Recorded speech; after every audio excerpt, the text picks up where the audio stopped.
Hey everybody, and welcome back to the channel. I'm Christina, coming to you from the Catio, and today our convo is talking about where the narcissist gets new supply. Now, I know typically when we're talking about a narcissist getting new supply, it's typically having an affair, looking for a new partner to replace their current partner. And yes, that is definitely true. And if you've been in a narcissistic, abusive relationship for any duration of time, I would say your chances that the narcissist is cheating on you is almost 100%, 95 to 100%. There's no way they could ever be faithful. But that's not the only place they get supply. There's any place in their life that they go, they are looking, they are on the hunt. Have you ever noticed a narcissist will go in and have a ton of jobs? They can't seem to hold down a steady job. They go in, present themselves that they know it all, that they are the best in this field, in this industry, and no one comes and even pales in comparison to them. And then after a while, what people start noticing in the workplace is, well, hey, he or she, they're not really doing the work they're saying. They're pushing it on to others. They just have this grandiose perception of themselves. And again, once they start to lose supply and respect from their superior or from coworkers, they'll usually leave because the narcissist wants to be viewed as the absolute best in this profession. No one can ever outdo them. And in a professional setting, that doesn't work. And I don't care if you're a blind installer, if you're a welder, if you're a bartender. It doesn't matter the profession. The narcissist is going to screw it up because they can't hold down a job, and they're always looking for that validation and supply from the people around them. So typically, once the narcissist realizes that they're not receiving that anymore from their place of employment, they will move on. Another thing, and this my narcissist abuser did quite often, was go through hobbies like it was nothing. When I first met him, he was into hot rods and classic cars. Then after a few years, that faded, and he became interested in collecting guns. And after a few years of that fell by the wayside, and then he got into army trucks and had a few vehicles in that realm, and then shortly thereafter that went away, and he got into bicycle riding and mountain biking, and that was the last hobby I left him with, when I was discarded, that was the last hobby I've known him to have. And again, my narcissist abuser did not have a job. He just went to a flea market 3 days a month. So it was very easy for him to spend every day training and going to races, and which was all meeting new supply.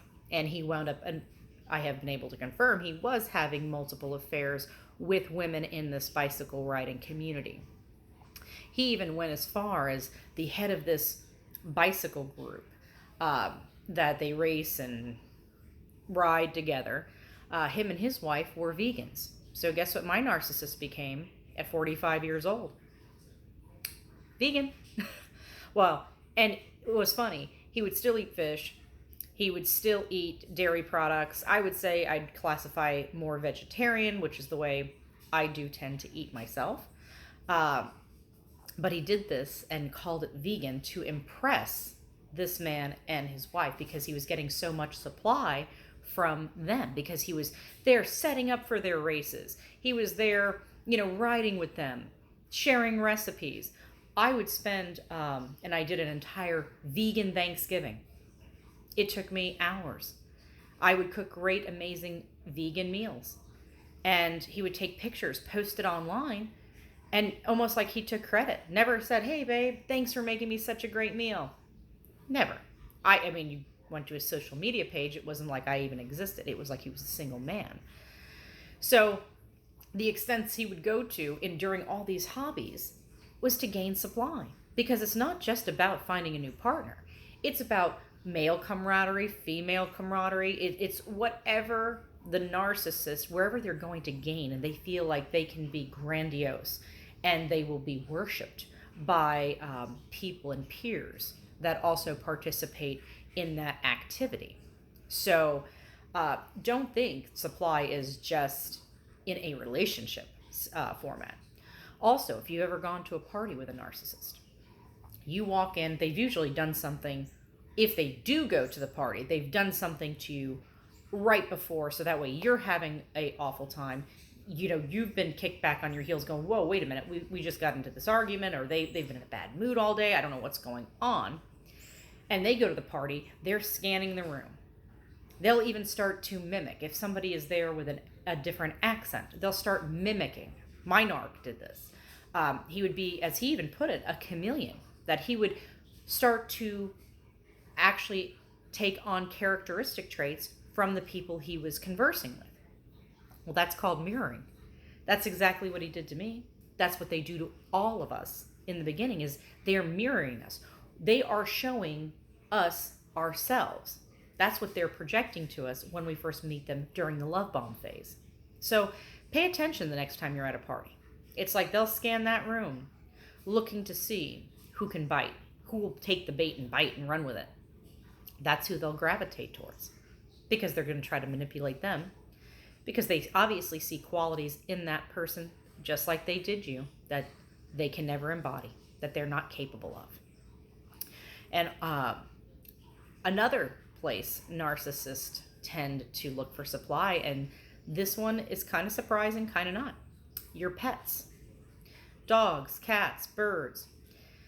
They actually use animals for a source of supply. As long as those cats that are coming and laying on his lap and he can pet them, as long as that dog that she can play fetch with, as long as those animals are obedient and giving them what they want, those animals are a source of supply. So it's not just people, and it's not just partners.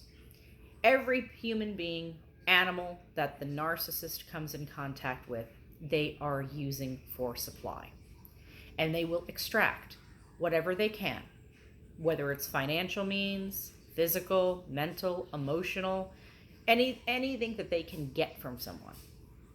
They will definitely take advantage of and make sure that they work extra hard, especially in the beginning, to mirror what back the person wants to hear. So all narcissists do this. It's just them always on that hunt for new supply, because they can never be happy with what they have, who they have in their life. They're always looking for the next best thing. And remember, folks, the narcissist never cared about you. They never loved you. That relationship, whatever duration of time you were in it, it was a lie. I was in mine for 18 years until I was discarded. So please understand, it's not you. Don't take it personal. And I know that's easier said than done, but when you do start to heal and come out the other side, you realize they do this to everybody. They're going to do it with the new supply. If they've replaced you, they're going to continue to switch jobs. They're going to continue to run through family, friends, acquaintances, until they will do this the rest of their lives, because to them, we are all disposable.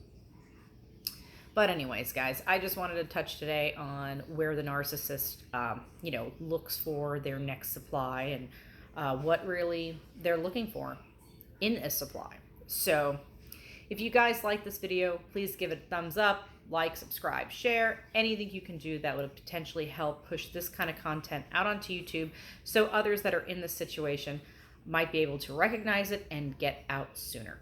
So until next time, guys, thank you so much for watching, and take care, and I'll talk to you soon. Bye.